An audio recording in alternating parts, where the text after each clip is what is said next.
بسم اللہ والصلاۃ والسلام علی رسول اللہ۔ ایک سوال ہمارے پاس ہے کہ غزوہ بدر کس سنہ ہجری میں رونما ہوا ہے؟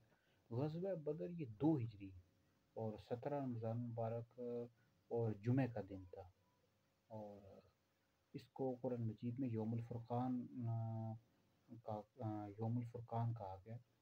اور غزوہ بدر یہ بہت بڑی جنگ تھی، اور اس میں مسلمانوں کی تعداد 313 تھی اور کافروں کی تعداد 1000 تھی۔ مسلمانوں کے پاس 2 گھوڑے تھے، 70 اونٹ تھے، کفار کے پاس 700 اونٹ تھے اور بے شمار گھوڑے تھے ان کے پاس۔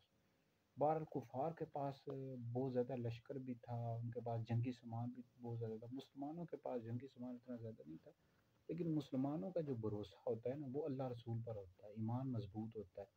مسلمان کبھی بھی ان چیزوں پر بھروسہ نہیں کرتا، یہ جو دنیاوی چیزیں ہوتی ہیں اس کا بھروسہ اللہ رسول پر ہوتا ہے۔ تو مسلمانوں نے کفار کو شکست دی، یہ بہت بڑی جنگ تھی۔